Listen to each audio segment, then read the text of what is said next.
everyone! Welcome back to another episode of Behind the Stream, where we dive into the lives of some of the most unique and inspiring creators out there. Today, we had the pleasure of sitting down with Matthias, the creator behind Dungeon Academy on YouTube. Not only is Matthias a passionate dungeon master, creating amazing content around Dungeons and Dragons, but he's also had one of the most unexpected career changes you'll ever hear about. Before he became a content creator and DM, Matthias worked as a mortician. Yup, you heard that right. He went from dealing with the dead to breathing life into incredible stories and campaigns in the D&D world.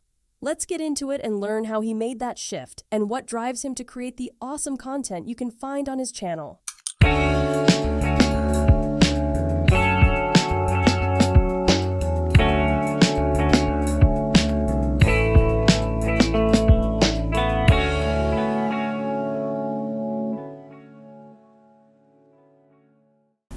So you just like on vacation with family and... Yeah, exactly. We're on a vacation. It has been long planned, 3 weeks, just relaxing. Going for a lot of hikes. That is awesome. That sounds amazing. Well, thank you so much for taking the time. Even though you're on vacation, I really appreciate that. Thank you for having me. And I'm even on vacation. I can still find an hour someplace in the day. Yeah, I mean, I'm kind of curious because being on vacation mode, you are supposed, I guess, to kind of disconnect from everything, but your creative side is with you all the time. So are you constantly thinking about stories or material or DM stuff? Not constantly, often, and I very deliberately decided to take my equipment with me on vacation this time because, well, I've just started out pretty recently, and so I haven't had a lot of videos pre-recorded, so I'm doing that all around here. It's not like I really have a choice. The other option would be not uploading videos. Got it. Yeah, no, I would be the same. I would bring it with me all the time.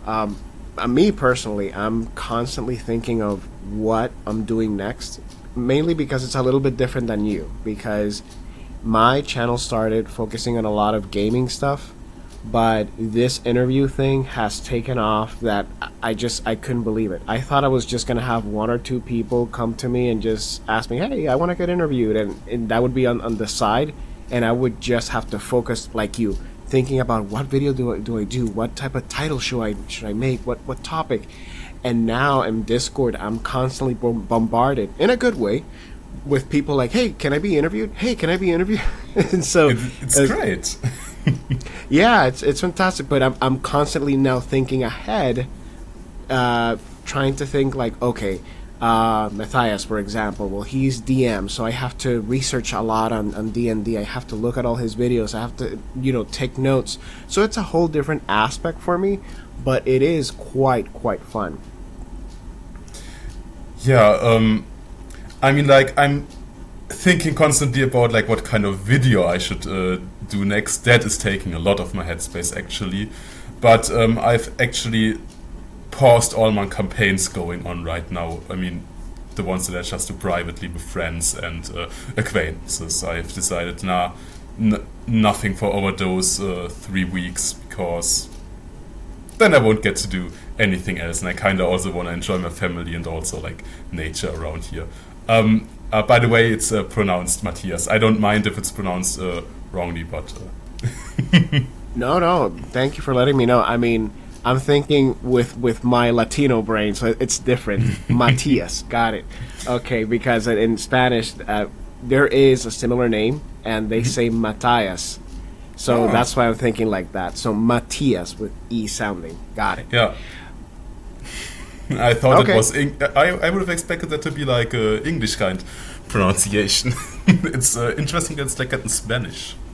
Yeah, I mean, you got Matias, and then I'm thinking more of Mateo, which is the more Latino side, Spanish side of it. So, excuse me for that, but I really appreciated Matias. That's nice. It's no problem at all.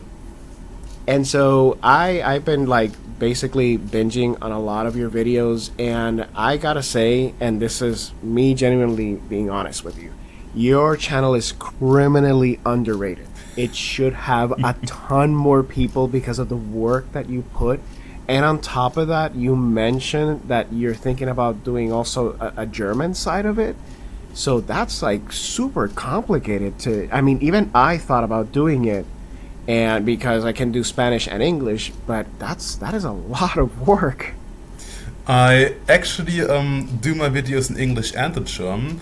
At the beginning, I started like filming them back to back. That was not that great idea because my accent was very, very strong after first speaking German and then switching languages up, starting speaking English, and you could really hear my accent very strong in some of those videos. And yeah, thanks for those nice words. I think I still have a lot of room to improve on my videos, but I think that will never stop. If in creative work you are constantly improving, or at least you should thrive for that. Yeah, I mean, that's a good attitude to have. I mean, for me, I know it's hard to have friends and colleagues to go to you and say, hey, I saw your video, it was great, but see if you can fix this. And I know that it's really uncomfortable because some people might get insulted.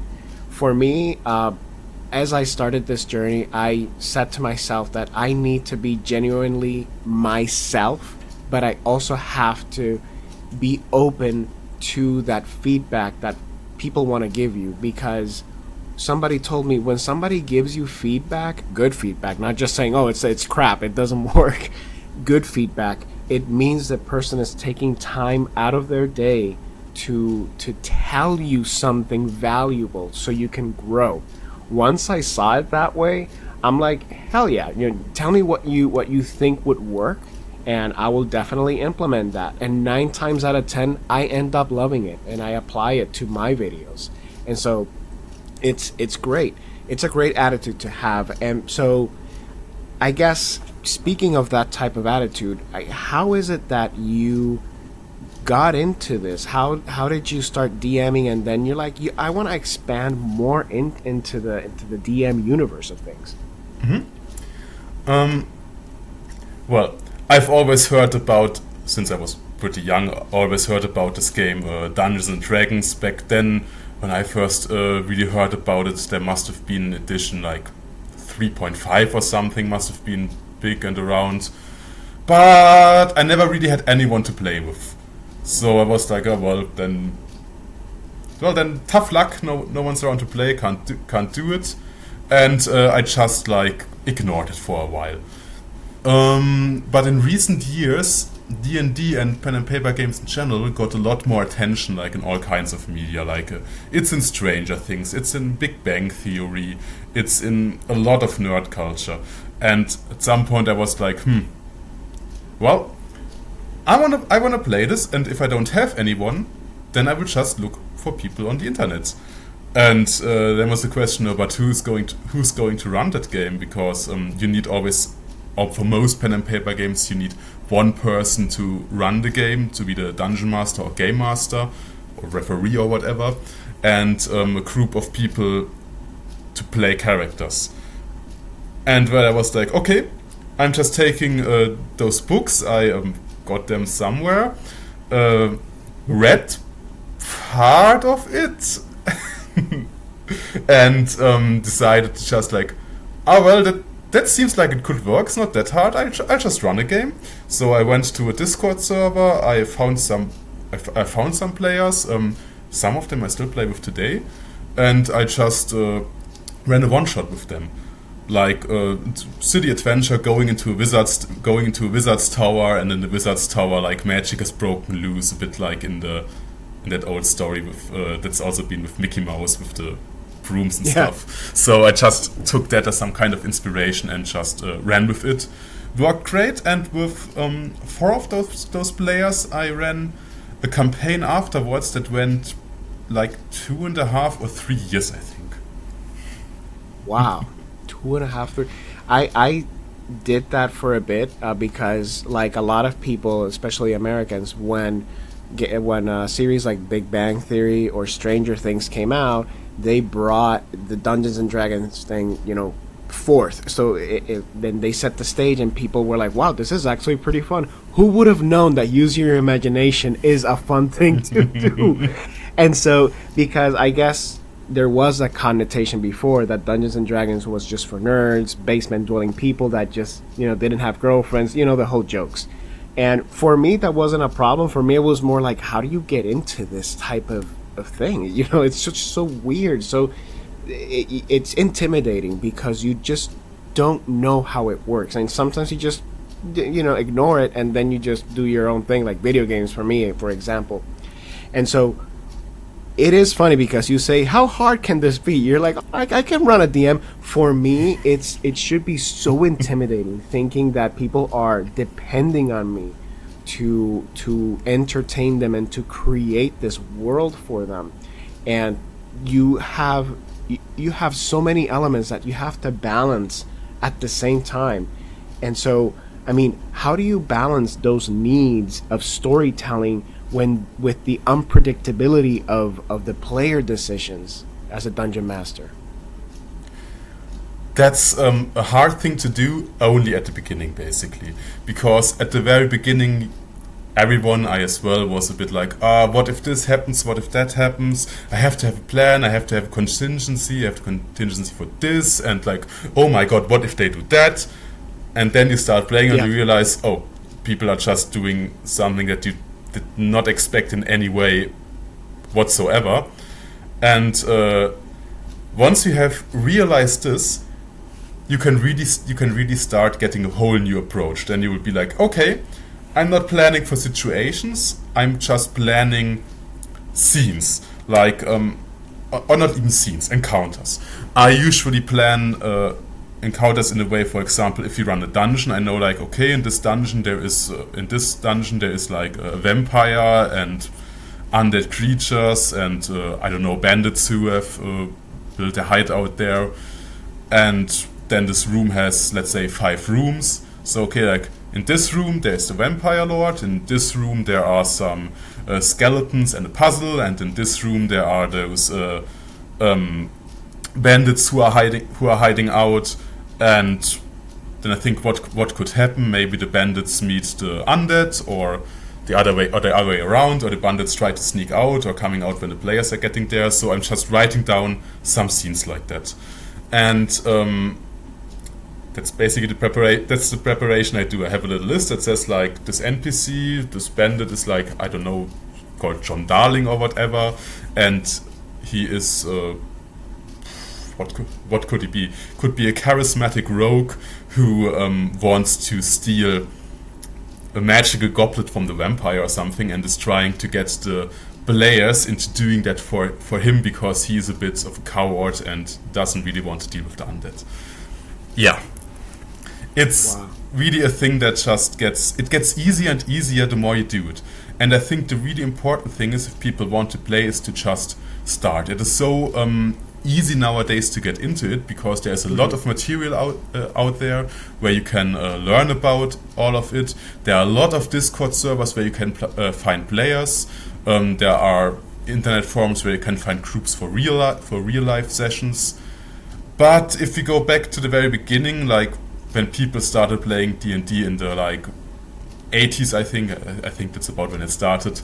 Like there was no material around. There was no material around at all. You could just like buy this book, you could read it, and then you had to figure out how to run, because back then there was no material, and the books were written, let's say, differently. Yeah, no, of course. I mean, it's funny because I'm an avid gamer. I've been gaming for more than 30 years, and you would think that playing Dungeons and Dragons would translate so well for me, but as a gamer, you've been raised to go with rules. Like the game universe has its limits and its rules, and it will tell you, hey, stop, you can't go past these mountains. Hey, stop, you can't go underwater, because if not, you're just gonna drown. So you have all of these unwritten rules in your head, and as you're playing, or even if you dare to become DM, you start getting into that, no, you can't do that. No, this is a restricted area. No, you can't. And the funny thing is that I saw your video about the 3 steps to become a better GM.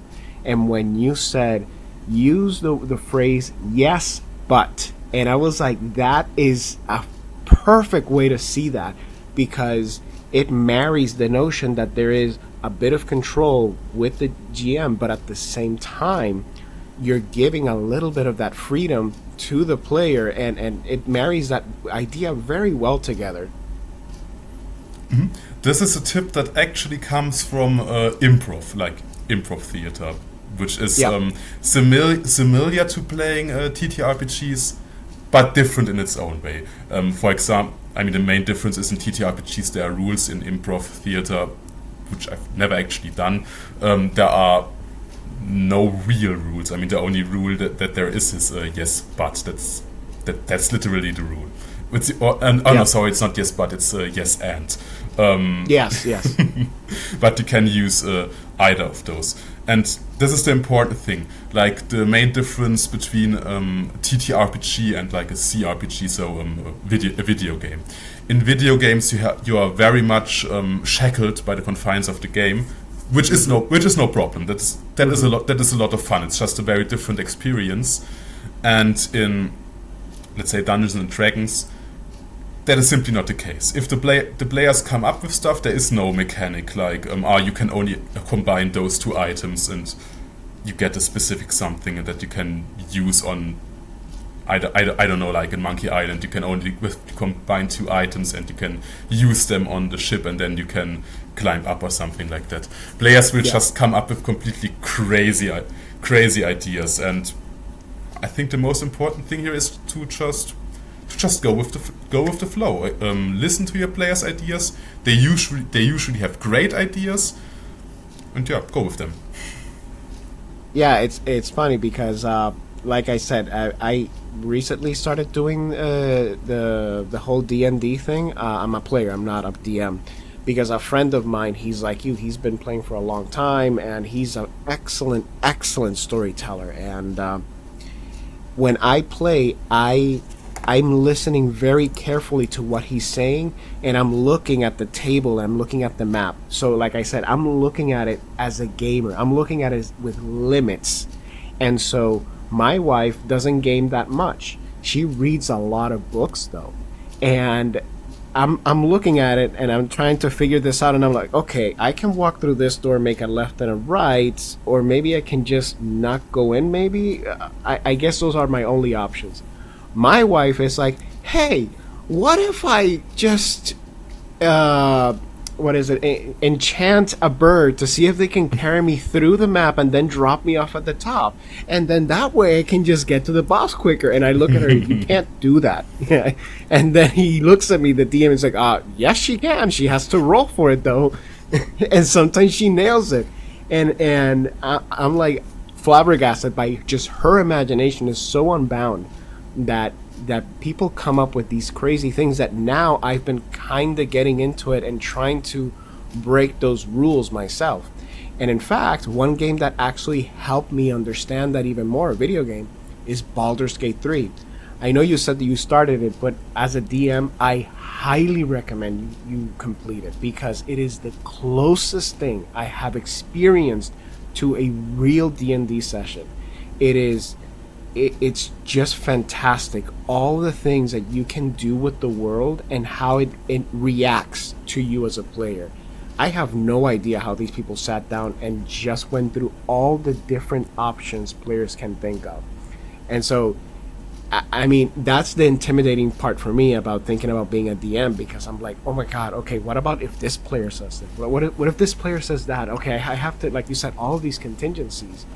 But you're right. I mean, you're dealing with humans, and it's a human factor, so there has to be fun with it and embrace the randomness and just, like you said, go with the flow. Have you ever felt a little stuck that you're like, oh my gosh, what do I do now? Or have you always come out on top and be like, you know what, it was actually absolutely fun. I learned from this. Let's keep going. I've, of course, also been stuck at points. And I think as I've also like in the past sometimes run stuff that was not very fun, but it's like it's something you have to experiment with. You get better at it the more you do it, and it will be more fun for the players too. And another secret that no one tells you is you can also just like call for a pause at any moment. Like no one is going to rip your head off if you tell your players like, "Oh, I'm sorry, I have no idea what to do here. Let's maybe just like let's take a 5-minute break so I can collect my thoughts and think a bit about it." Or like maybe you say, "Oh, sorry, I need 10 minutes." Or like, let's abandon this for now. Let's get back to it next session, and I will have an idea then. People are really afraid to stop the game, but it's no problem. People are usually fine with it. Yeah. And so, speaking of all of those players that you're interacting with, because you decided to jump in online, so that means that you're not playing locally, you're playing with different people around the world. So, has people being from different cultures and backgrounds helped you hone in your skill better as a DM, getting all of these different perspectives? I mean, I think so. I mostly run games in German, though I've recently started running some games in English as well. But it's mostly with people I already know. For example, my husband has friends in Scotland, and I played with them. It's actually they interact with worlds much different. People from different cultures. I have to say it's people have a completely different sense of humor, and also a different way of viewing how to interact with rules, for example. Really? How so with rules, for example?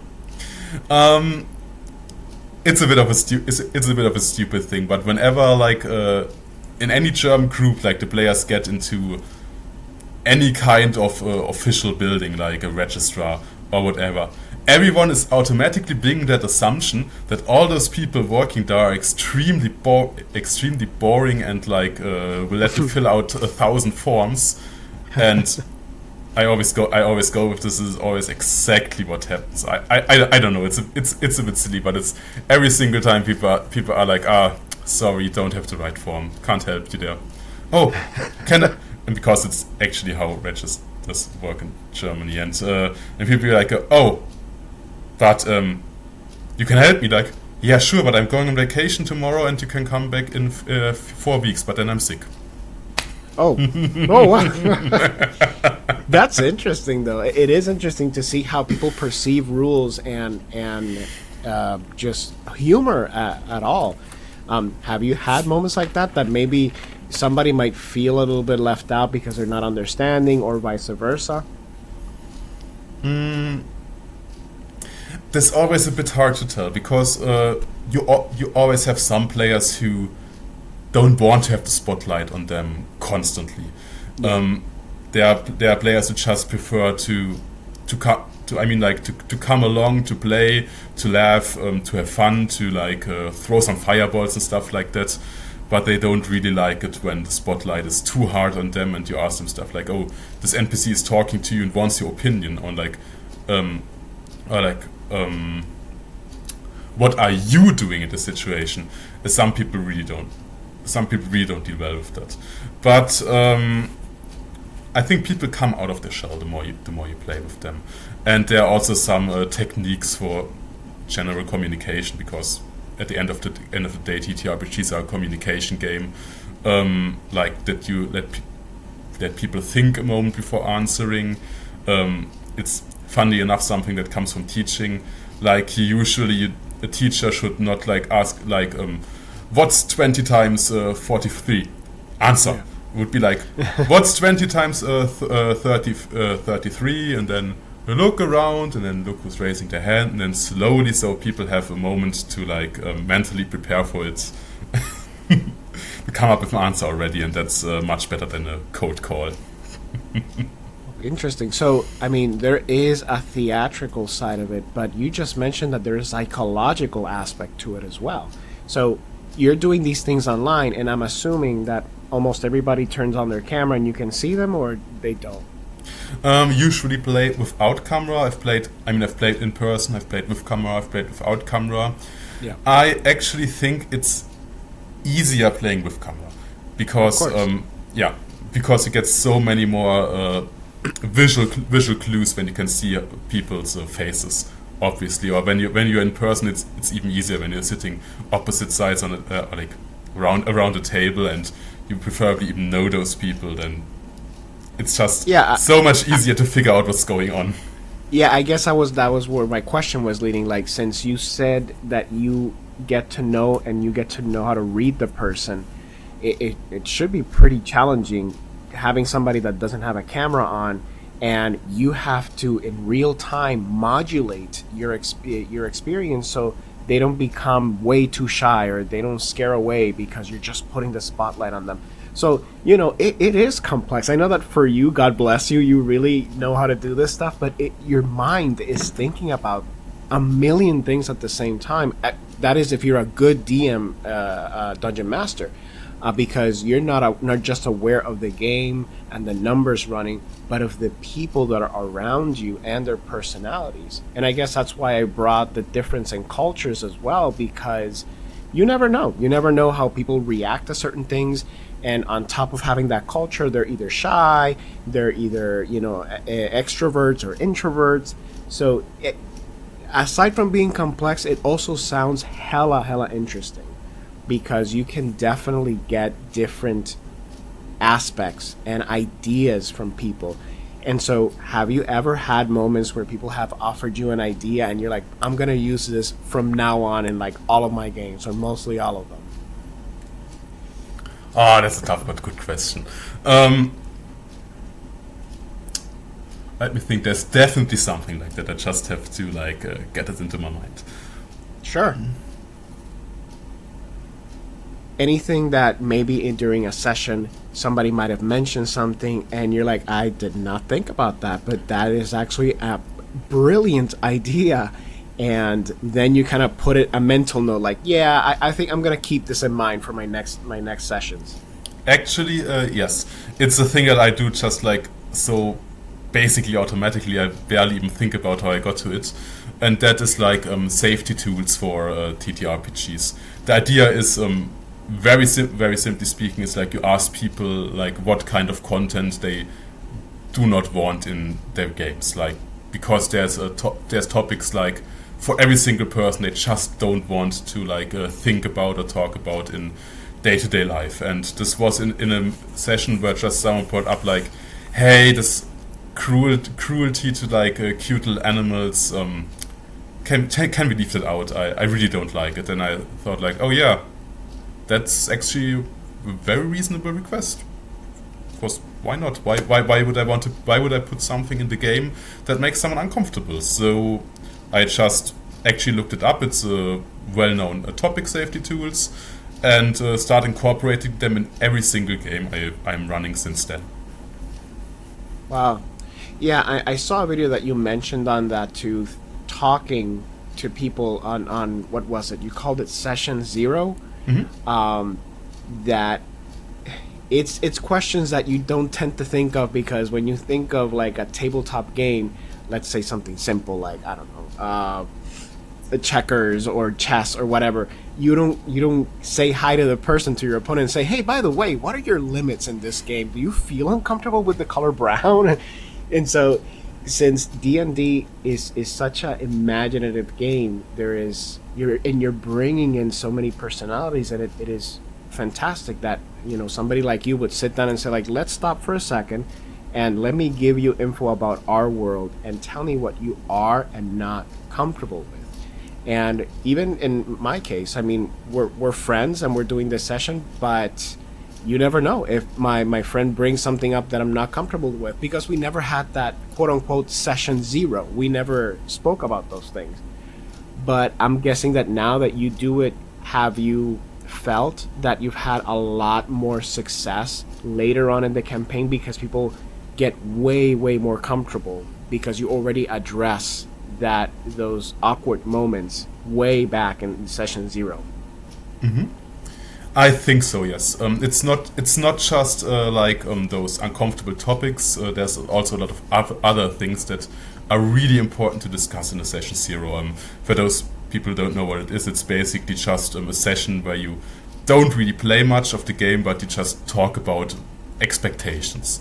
And an important thing is you can just point blank ask people like, what is it that is fun to you in a game? What is it that is fun to you in a game? And what is fun to you?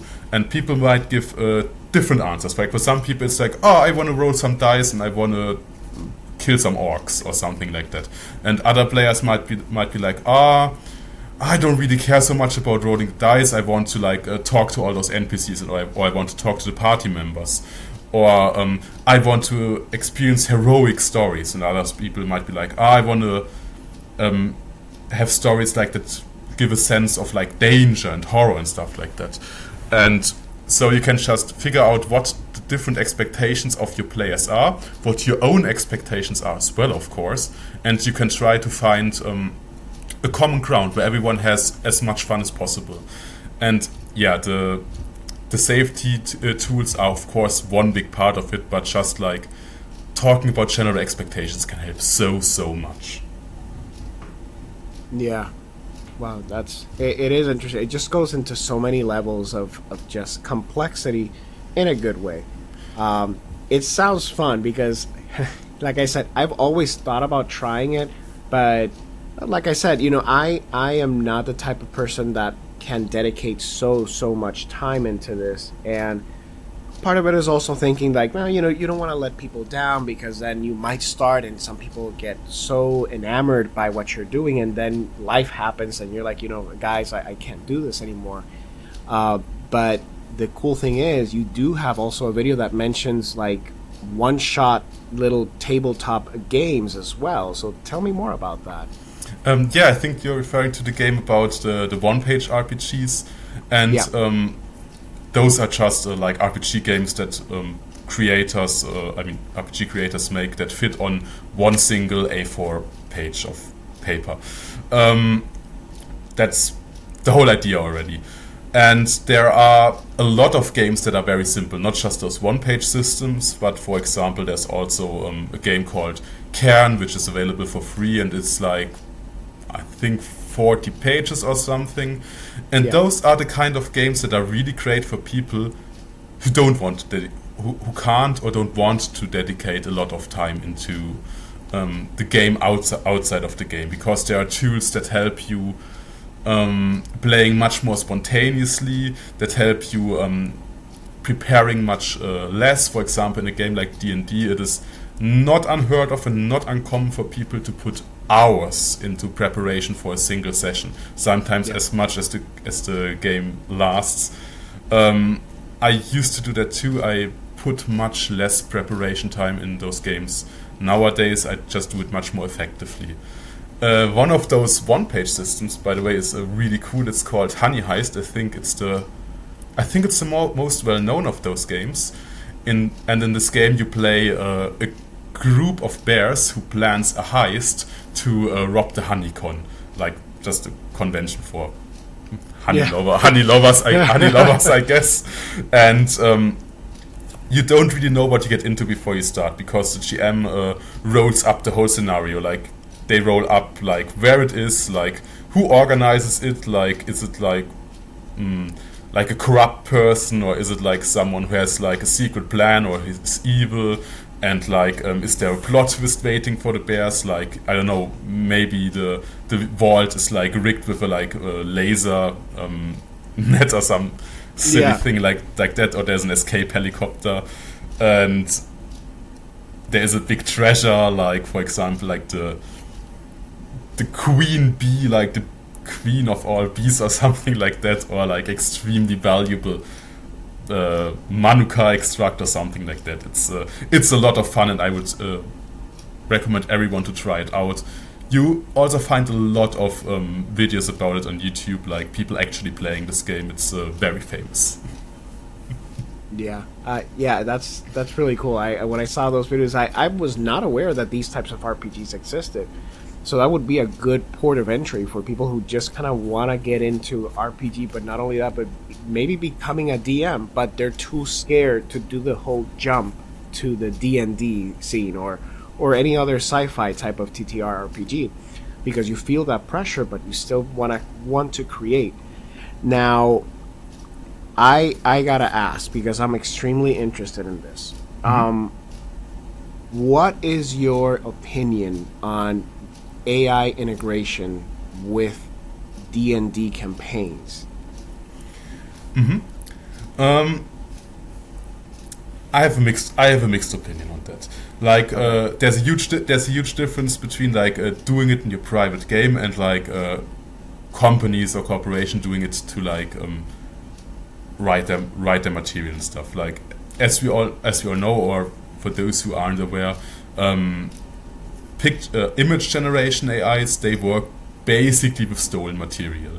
So I think incorporating that in a product you publish, like even if you do it for free, I think that's. I think you really should not do that. Like, if you want to publish something, like even if you can just doodle something by yourself, even if you can't draw, just put that in. That's better than using those images.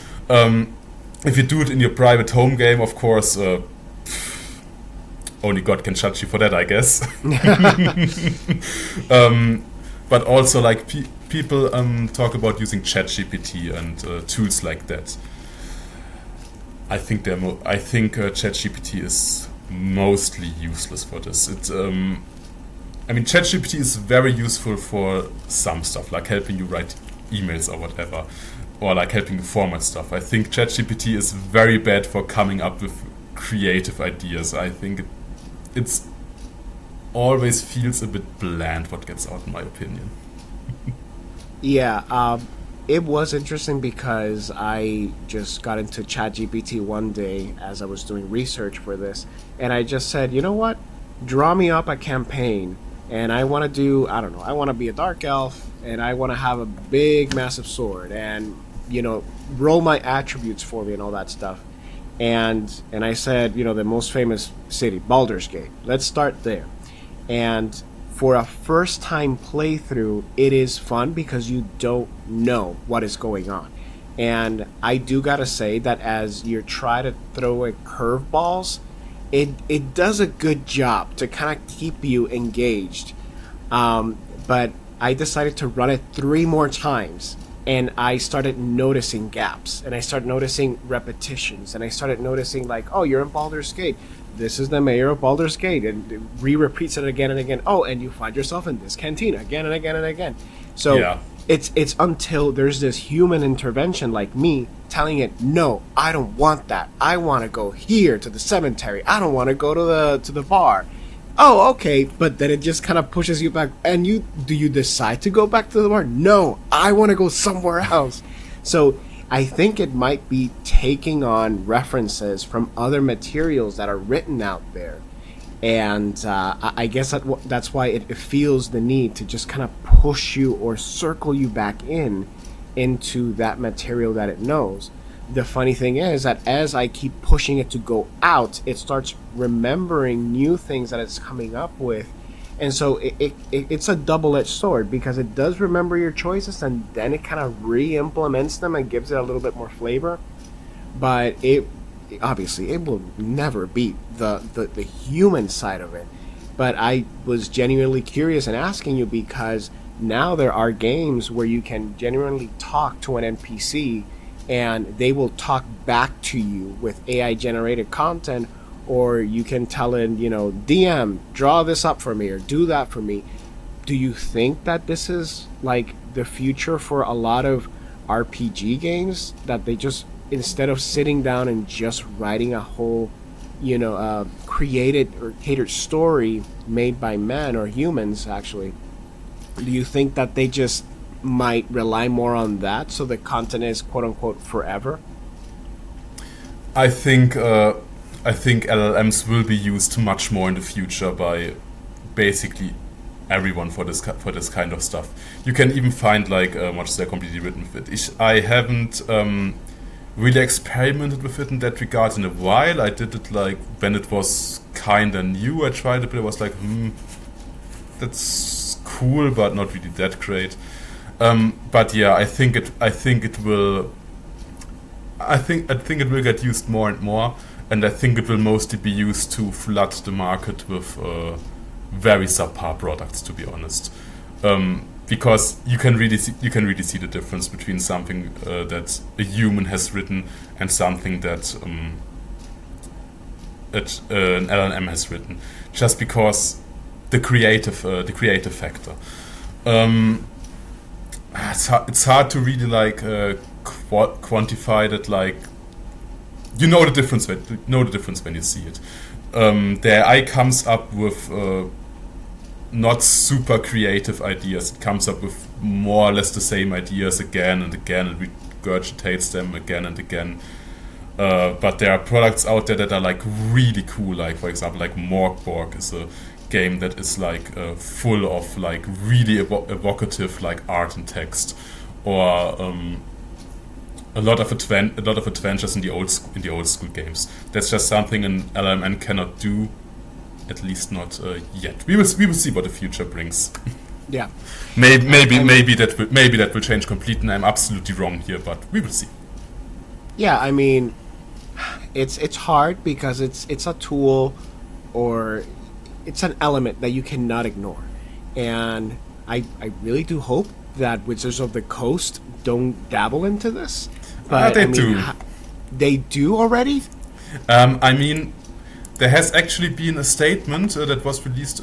I mean, it was not really a statement. It was from a conference with investors, I think, where the CEO Chris Cox, I think, said something. I actually have it here because I was planning on doing a video about it. I'll just read it to you very quickly. Inside of development, we've already been using AI. It's mostly machine learning based AI or proprietary AI as opposed to ChatGPT approach. We will deploy it significantly and liberally internally as both a knowledge worker aid and as a development aid. I'm probably more excited though about the playful elements of AI. If you look at a typical D&D player, I play with probably 30 or 40 people regularly. There's not a single person who doesn't use AI somehow for either campaign development or character development or story ideas. That's a clear signal that we need to embrace it. We need to do it carefully, we need to do it responsibly, we need to make sure we pay creators for their work, and we need to make sure we are clear when something is AI generated. But the themes around using AI to enable user-generated content, using AI to streamline the player introduction, using AI for emergent storytelling, I think you're going to see that not just our hardcore brands like D&D, but also multiple of our brands.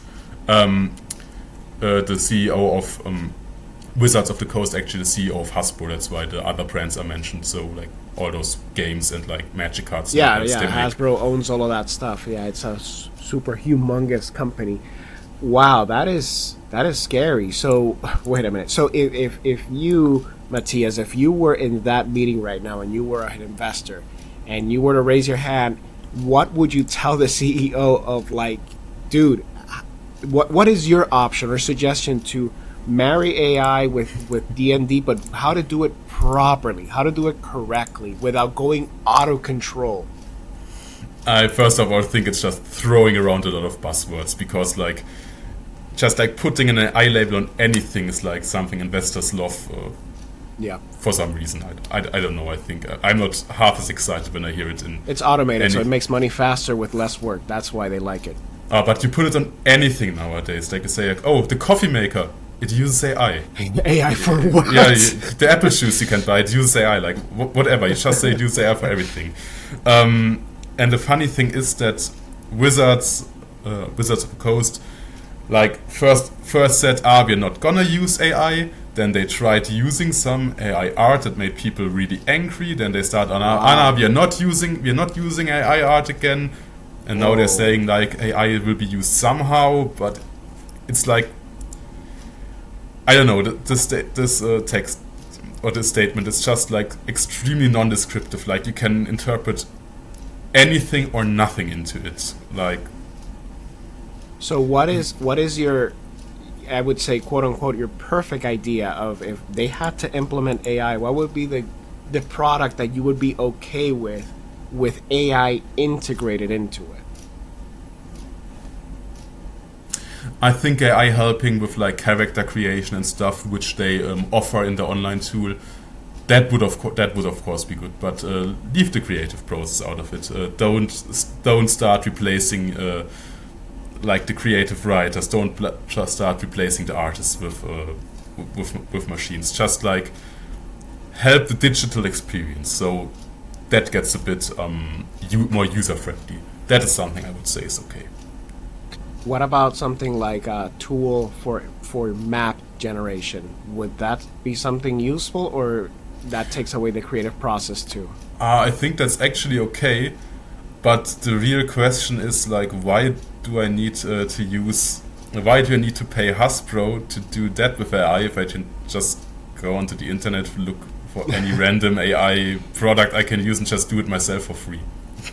Well, you are bringing up a really good point, because we're talking about investors here. We're talking about millionaires and billionaires that don't know most of the time what the people like, or what you just mentioned. To them, if they say, hey, we're coming up with this map AI generator, and to them it sounds so glorious, and then it comes out, and then people like you are like, that doesn't make any sense, I'll just get the free stuff, what's the point? And then it's a failure.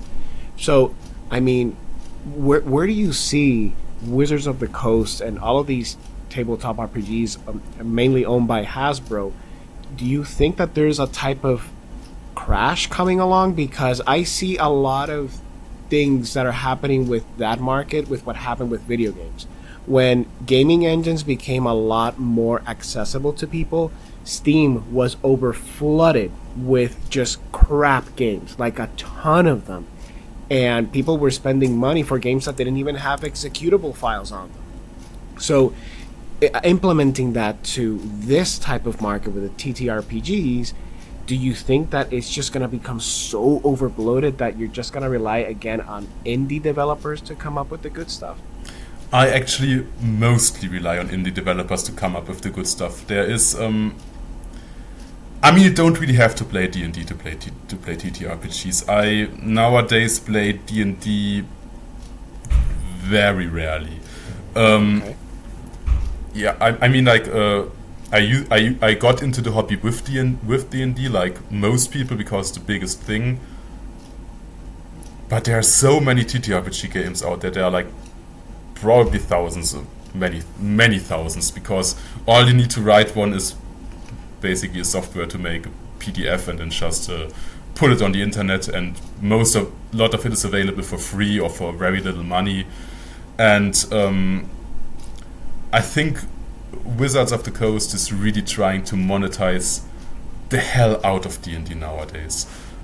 First of all, to start playing D&D, you basically need 3 books: the Player's Handbook, the Dungeon Master's Guide, and the Monster Manual. And each of those books is like $50. So $150 gone just to buy those 3 books if you're a new DM, which is like, I think, a big hurdle to start into the hobby.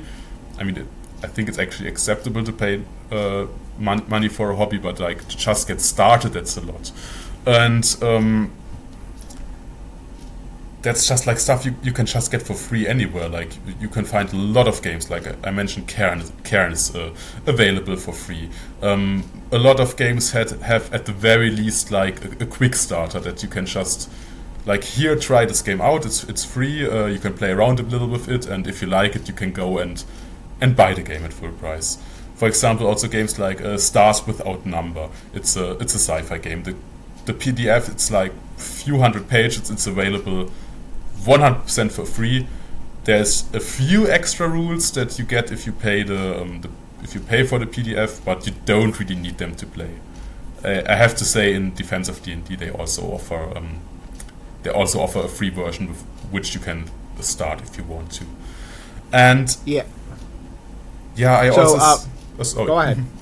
Now, with the monetization, I see that D&D is getting this further and further. For example, they have a big online service which is called D&D Beyond, which is a subscription service to basically to play online. You can use the character creator. You can use some kind of virtual tabletop that has been announced that will come or has or is already out or is coming out about now. I'm not sure. Yeah. And they made a big video. They made a big release about it, and they showed like here you can have those cool figures online, and you can like roll dice online and all that kind of stuff. But to me, it looked a bit like those figurines are going to cost money, because they also showed like some pretty boring 2D tokens.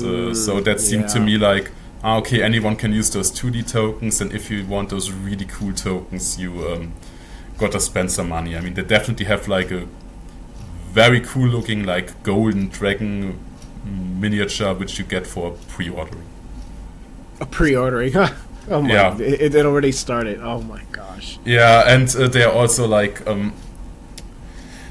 pushing the products to be only digital. I mean, there's no problem with digital products to begin with. Like the books as a PDF are just as valid to use as the physical ones.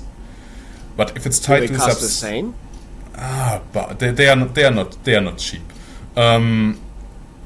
They're just as expensive, the PDF version? No, they are a bit cheaper, but they are still they are still pretty pricey, which I think is okay, because if you think about it, the printing cost and shipping and stuff is probably, like from a business perspective, the least amount of money that goes in, and most is like the designing and writing and paying people to do work and stuff like that.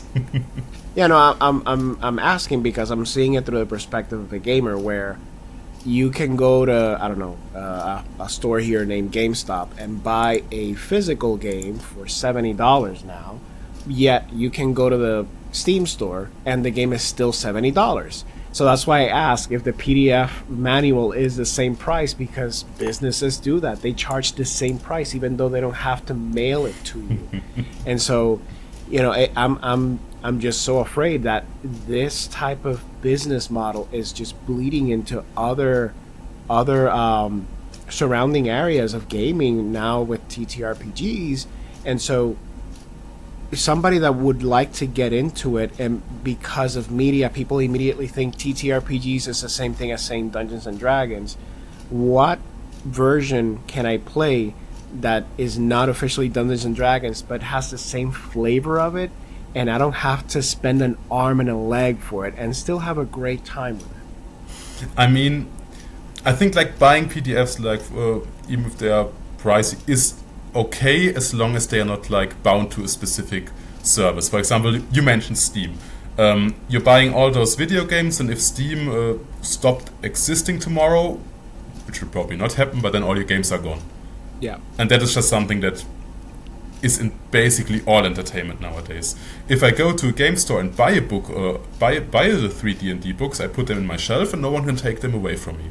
Yeah. If I download the PDF and have it on my computer, it's also mine. I can use it. I can print it out or whatever. It's mine to use. If it's bound to some subscription service, if that service doesn't exist anymore tomorrow, poof, all gone. And that is something that people should be aware of. I mean, you can of course decide on your own if it's a problem or not, but you should at the very least be aware of it. Actually, the Wizards of the Coast and D&D Beyond changed some spells. They took that back already, so it's old news. But they said like, we're updating to new spells, and like the old ones are gone. You can't use them anymore. Yeah, just like that. They ran back on it though. Weird. Yeah, I mean that's the weird part, because trying to not go with a digital version where everything gets updated immediately, some people might say like, well, I just want to go with a digital just so I'm not constantly researching what's part of the rule set and what's not. But at the same time, let's say me, for example, let's say I want to get into this. I'm not willing to just buy the books, which is fine, but on top of that, the gaming service of D&D Beyond. And it just feels like they're just nickel and diming you to just get the most out of you, when all you want is a clear answer like, hey, get these 3 books and you'll have a ton of fun with it. but they still dangle that carrot in front of you. Well, if you got the 3 books, why don't you just go with D&D Beyond? Hey, you can also get the Golden Dragon to make it look cooler for your sessions. And what about this? So what for you is another alternative to a fantasy TTRPG that is not costly? Of course, we support any indie developers, but that it's not so crazy that you're constantly spending so much. Like, what other license do you recommend from an indie developer that has done something close to D&D? Okay, I mean, first of all, there's a big competitor of Hasbro that's not indie, which is Pathfinder from Paizo. That's an alternative. Yeah. It's also a big company, though. Indie developers, like if you want a D&D-like game, you can get Worlds Without Number, for example. You can get Cairn, you can get Knave, you could get Dungeon World, you could get Old School Essentials. There's just a plethora of games. I'm like feeling bad for all of those games that I just forgot to mention from the top of my head. Shadow Dark, for example. But there are so many great games.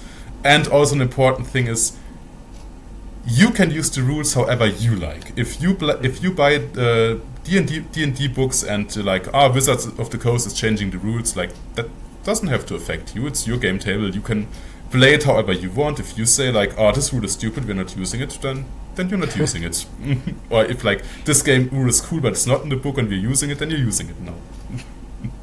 Yeah, that's what I'm asking. I'm so glad you mentioned that, because even though it is a book and Wizards of the Coast is not spying on your games while you're playing it, it's good for somebody like you to mention, hey, you apply it to how you want. It's your imagination, it's your game, it's your people. You go ahead and have fun with it. And so, I mean, that was the part that I was really concerned about with big companies like Wizards of the Coast. I haven't heard bad things about Paizo. I've played their games. I know that I played the Pathfinder games and I love them to death. So, but what is the main attraction of D&D if it's like everything costs so much money? If you can have other awesome games like you just mentioned, is it because they own licenses for like certain races of characters and they can't use those names, and that's the only thing that attracts people to it? I think it's mostly familiarity.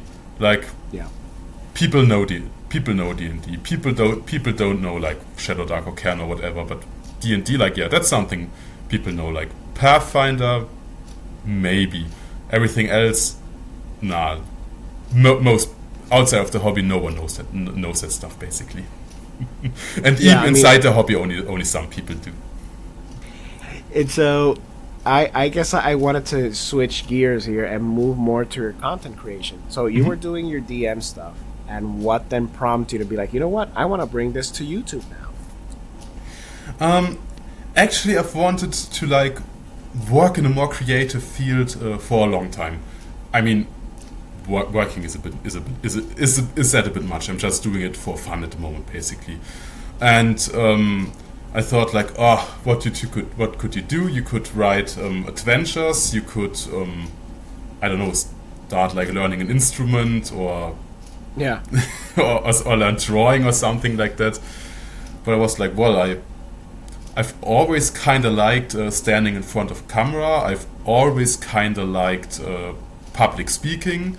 I've had to do that at my job a few times, and I was like, well, might as well just grab a camera, film myself, and see where it's going. And if I'm honest, I think my first videos, they weren't... the advice in there is solid. The presentation is could be better, but I'm learning. It's getting better every week, and since I'm making a new video every week, I will learn a lot. Yeah, I mean, it is certainly cool that every time you upload a new video, you just come up with these new ideas, and it's like you're honing these skills little by little, and you can go through all of your videos in one shot, and you can just definitely see, my gosh, how far have I come? And so you did mention that you are very comfortable with the camera because you're comfortable with public speaking, which is not the norm for a lot of people. And I mean, how did that work with your job that you did public speaking? I'm actually a mortician by trade. I've learned I've learned as a trade in Germany, you can go to trade school for 3 years and learn either a trade or a craftsmanship, and mortician is a job you can learn like that. And it's a job where you have to talk a lot to grieving people, which is a very tough thing to do to begin with. But at some point, people were like, you did that so well, and like we need someone to hold the big speech. I think a eulogy, I think it's called. Yeah, the eulogy. Yeah. Yeah, in English, the eulogy. Like, can't you do that? And really? Yeah, back then I was still in an apprenticeship, and I said like, yeah, sure. It was a family that didn't have the means to like really pay someone to do it professionally, and said like, yeah, sure, I can say a few words, and I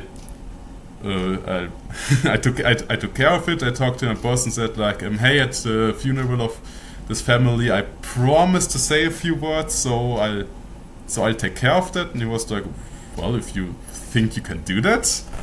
And that's the first eulogy I ever held. And my boss, who was very good, my former boss, said like, well, if you can do that so well, we can also start like just offering doing that. And I said, yeah, sure, why not? I actually even learned how to do that at school, but it's a different thing to like really hold one than to learn how to write a script. Of course, I mean that is really interesting, because at least where I'm from, it's pretty much unheard of that you have the mortician do the eulogy. It's usually a family member. I mean, is it normal over there that people pay other people to do eulogies?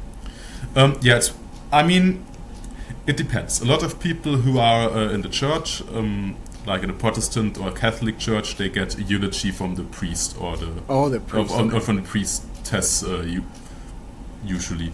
But people who are not part, in Germany, it works like that you are actually officially part of the church and you're paying taxes. And if you're not part of the church, you also have no right of a priest coming to your funeral and holding the eulogy. So there are people who hold speeches who offer it as a service. Some funeral homes say like, well, we can offer that as well, and some funeral homes say they do that externally. There's also people who hold speeches for like weddings, for example. If you're not part of the church, it's usually the same kind of person. Sometimes family members hold the whole eulogy. That can be. I've seen very mixed ones of those. No, yeah, I imagine. Some of them are very heartfelt and really nice, and sometimes they are held by people who have very obviously no experience speaking publicly at all, and you can tell. Yeah. I mean, it's just, for me, it's just interesting because you tend to think where I'm at, by default is the family member, the closest family member is the one that speaks, and it's not expected to be such a big speech, just to say a few words. Some people do it for 5 seconds, some people can stay 30 minutes talking, but the eulogy is considered such a personal thing that unless the person that died doesn't have any family or any friends, usually somebody will say a few words, either thanking the people for coming there, or talking about the person's lives, or even showing a video or a slideshow of the person. So you did mention that that people have to be like openly part of a certain church for a wedding or for a eulogy. It's interesting because it's not like here. It doesn't matter what religion you are, and you don't have to like officially be part of something, that you can just call whomever you want to do a eulogy or to marry somebody. So that's pretty interesting. I mean, theoretically anyone can hold a eulogy. I mean, you also don't have to hold a eulogy. There's no one forcing you to do that. Oh, okay. But the ceremony is it depends. It depends a bit. Like if you live in a city or if you live in a more rural area, because in a rural area, tradition is much more important, and the tradition is that you have the funeral take about 20 to 30 minutes, and there is a priest who speaks about the deceased. There is some music playing, and then you take the urn or the coffin as a conduct to the grave and bury it. Yeah. And people who for some people this is a very important ceremony, so it has to be done exactly like that. I've also been at funerals where where we just met in front of the grave. We had the urn.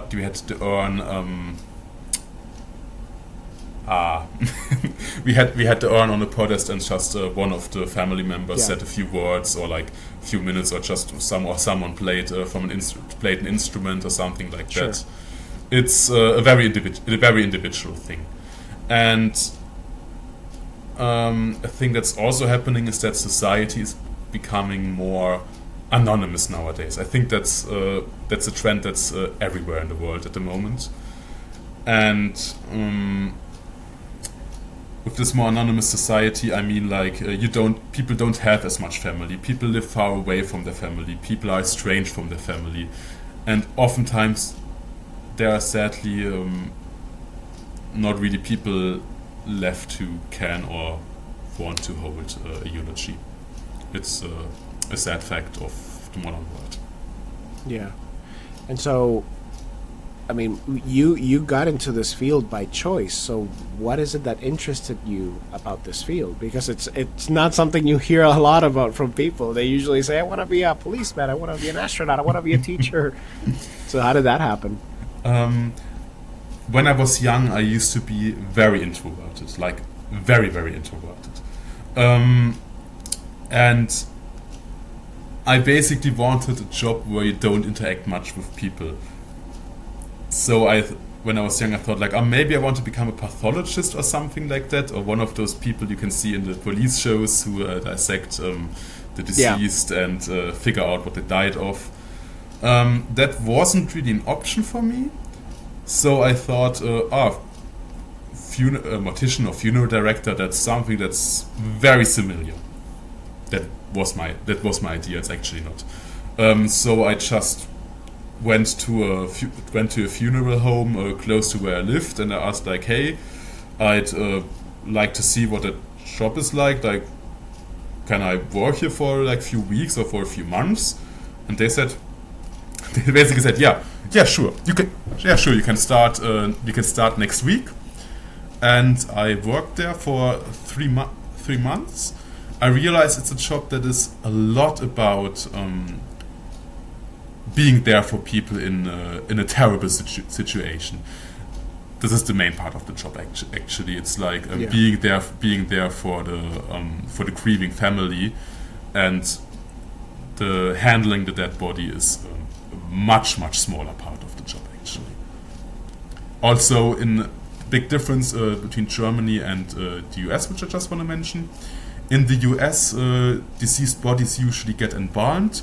They get I'm missing the proper word here, unfortunately, in English, but they get put up in a coffin for everyone to see for a few days, sometimes even for a week or longer before they get buried.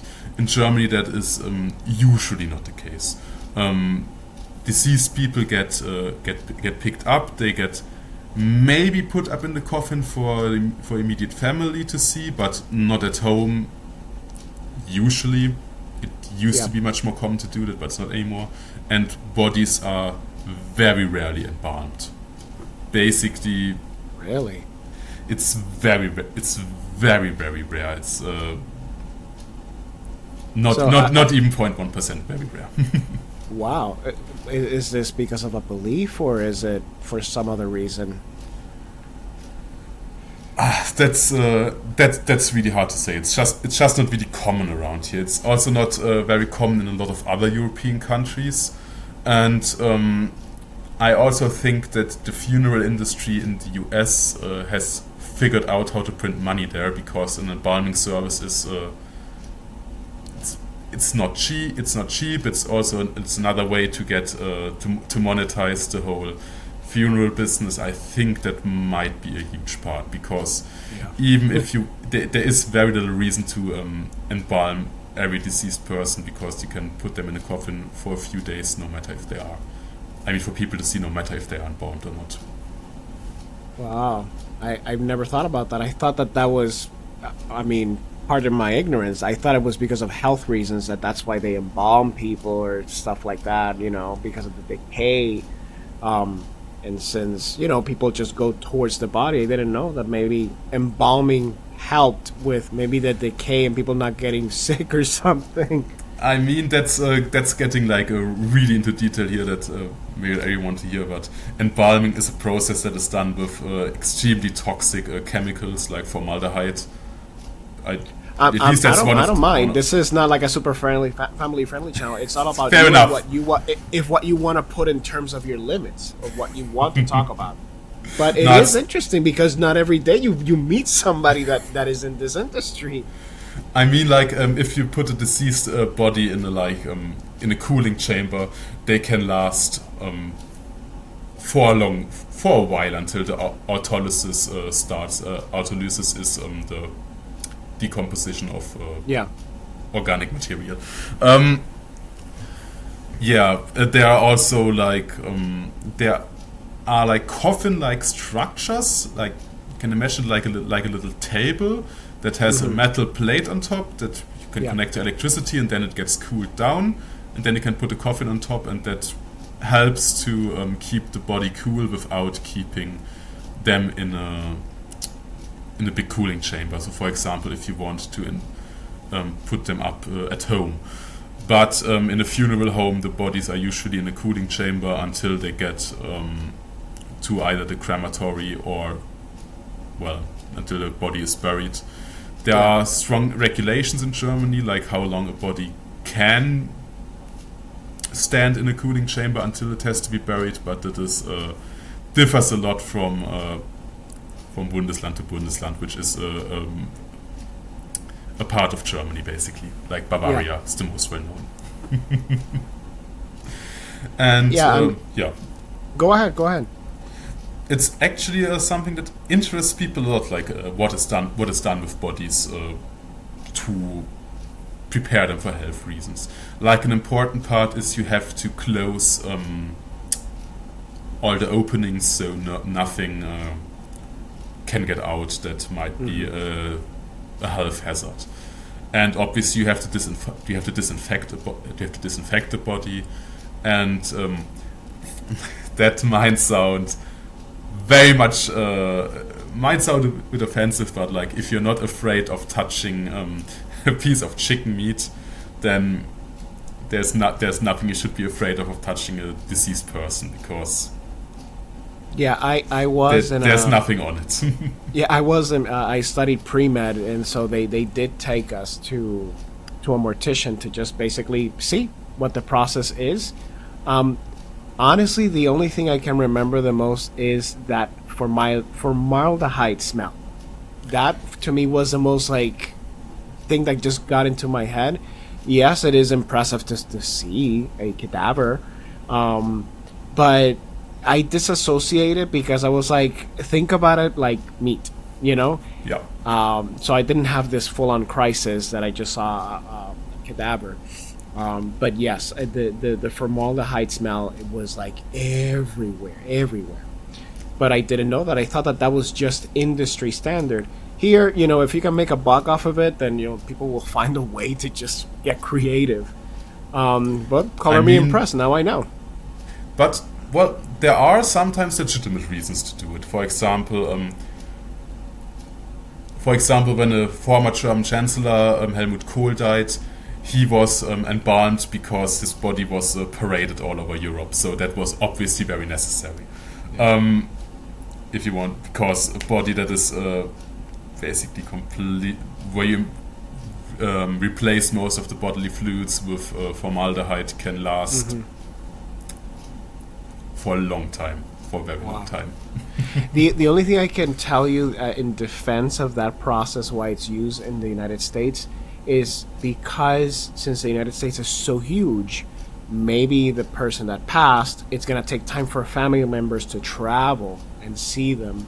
So I could see why that process would be used there, but being a standard all the time, you're right. I mean, if it doesn't add to anything and it just adds more cost, then yeah, that's something sneaky that I'm not happy to know about. So I mean, now moving back again to your creative content lifestyle. Mm-hmm. So you made this jump from your career and then you're doing this. Has your experience in your career colored how you see certain things like, I don't know, death or religion, anything that has influence on your storytelling at all? Yeah, I think death is just a very relevant topic for me. Obviously, it's it's basically all I talk about when I meet any new people, because like the topic that always comes up when you meet anyone is like, oh, and what do you do for a living? And then they say like, oh, I'm a mortician, and then people immediately start. I mean, depends on like how old people are. Like younger people are usually a bit put off by that. Older people are usually like, oh, that's a very hard job, and then. But both of those groups start asking a lot of questions, and I think it has really changed my view that death is very sadly a part of life that all of us have to go through one day, and it partially desensitizes if you see it daily. Yeah, no, I can imagine that. So now, as we're closing off here, I want to know more about future projects. What things do you want to do with all of this stuff, with DMing and D&D and tabletop RPGs? Are you planning something that you want to make on your own? Any future projects that you want to talk about? Mm-hmm. I mean, like on a very small scale, I've bought some new adventures that I want to play with my friends. I've recently backed 3 adventures by the Mary Mushman, and one of them is called Nightmare Ragged Hollow. I'm playing that at the very moment. I'm planning, but that's a project for maybe a bit more in the future, to actually record myself and people playing TTRPGs together and putting the videos up on YouTube, obviously. And my goal with that is to show people how a real game is supposed to look like, because there is a lot of actual play content. Some of it is like, a lot of it is very well produced, but I think it gives people a wrong idea, because it gives people this idea that you need be a perfect voice actor to play, and like you have to know everything. Oh, yeah. And I think I want people to see like how a real game looks like. That you're joking around. That sometimes you have to look things up. Sometimes you just don't know, and sometimes they are as a part of the game, and that is absolutely no problem. It's not like everything has to have this really high production value. And yeah, aside from that, I want to make more of my regular videos. I'm trying out some new formats right now. I've stopped using a teleprompter, and I'm talking more freely into the camera, something that I was not comfortable with at the beginning, but I think it's actually better because it comes off much more natural. Yeah, and so have you ever thought about maybe developing something yourself, like your own campaign, your own type of game? I've actually thought about this. Yes, I think it's not one of my best strengths, actually. I am working on some dungeons I play with friends. Like maybe one day I will publish them. The first few will probably not be too great, but that doesn't matter. I'll just see what happens. Like for a new game, I'm not sure if I want to make a new game, because I have found games that I'm very comfortable playing, that are basically almost exactly like I would want to run a game if I made it myself, though there's little reason to make my own game aside from doing it to do it, and that's not a good enough reason for me. Would you be open to the idea if somebody were to go to you and say, Matthias, hey, I'm developing this, can you check out this game and test it to see how it works out? Would that something that you would like to try out? Sure, no problem at all. I actually love trying out new games. I mean, I have one which is Cairn, that I like a lot and that I usually play, but every now and then I just try some random new games, because I have some books in my shelf that I've never actually touched. It's a problem that everyone in the hobby has, I think, and it's like a problem in most hobbies. You buy that stuff and then don't get to use it.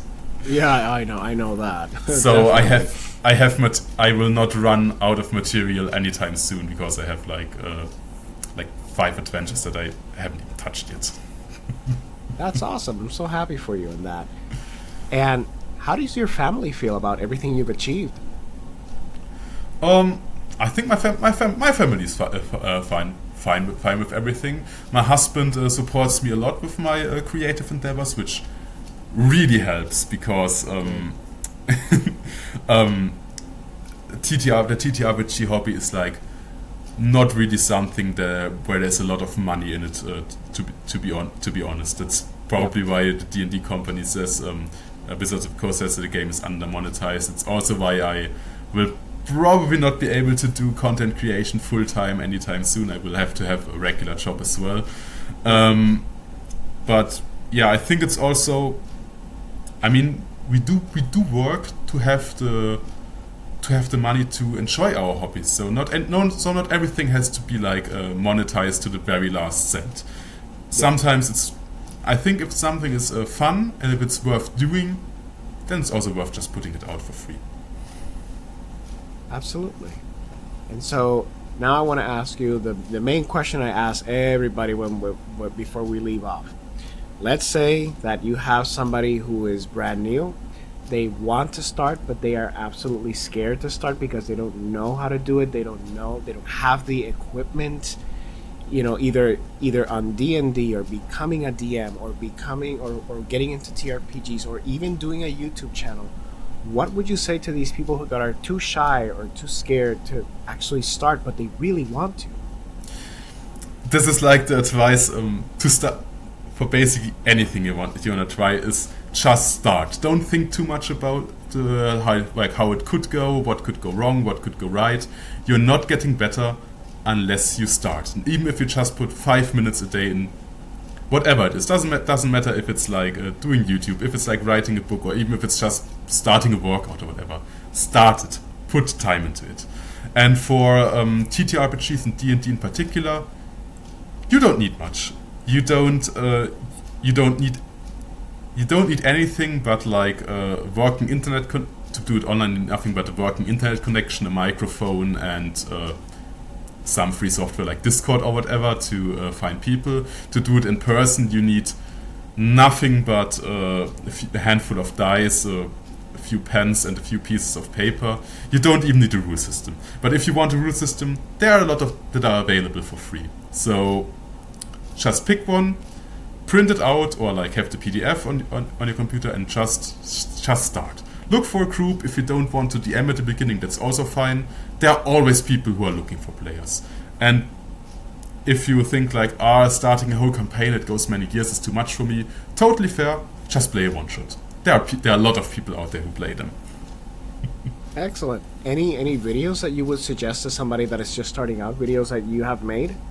Yeah, if you want to start as a DM, I actually made a video about 3 tips to be a great GM. This is a very good video to start with.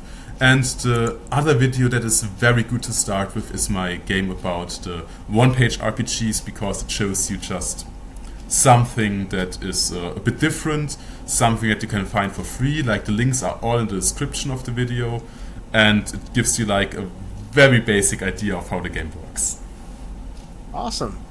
So where can people find you, Matthias? They can find me mostly on my YouTube channel, which is called Dungeon Academy, or if you want to watch the German channel, it's called Abenteurer Akademie. The links I think you will put in the description so people can find them pretty easily. Absolutely, I will. Find them easily. And YouTube is the main channel I'm on at the moment. If I change anything, if I go onto a new platform soon, then an update will probably be on the YouTube channel. Yeah, I absolutely would like to, and this is not me forcing you to anything, but it would be cool to see you live playing, to see how it goes. That'd be really cool, streaming live. The main problem for that right now is finding people who are willing to do it, because I can't just do it with people I don't know at all. I can't just start a live stream with some people you don't know and you don't know how they will react. The people I do know are oftentimes not comfortable in that stuff, which is totally fine. I play with them because I enjoy playing with them and not because I want to upload a video. But I think it's coming soon. Probably not live. Maybe at some point, we'll see. But you see, the future holds a lot of stuff. Yeah, absolutely embrace it. Alrighty, so what I'm going to do now is I'm just going to do a quick outro. And once I say bye, you can also say your goodbyes, and I'll end the recording, but we'll keep on talking. I'm not going to drop the call. Just so you know, okay? Alrighty. Okay, guys, so I really would like to thank Matthias for giving all of his time for us and just learning all about his life, his passions for just TTRPGs and how interesting it is. And so remember that he is under the name Dungeon Academy. You can find him on YouTube. Highly recommend his series. His shorts are super funny as well. So for now, until next time, guys, see you later. Bye. See ya, and thanks for having me, Ditchy. If you'd like to learn more about Matthias and his content, check his stuff in the description below. If you'd like to see more content like this and Digi's other projects, remember to like and subscribe. Bye for now.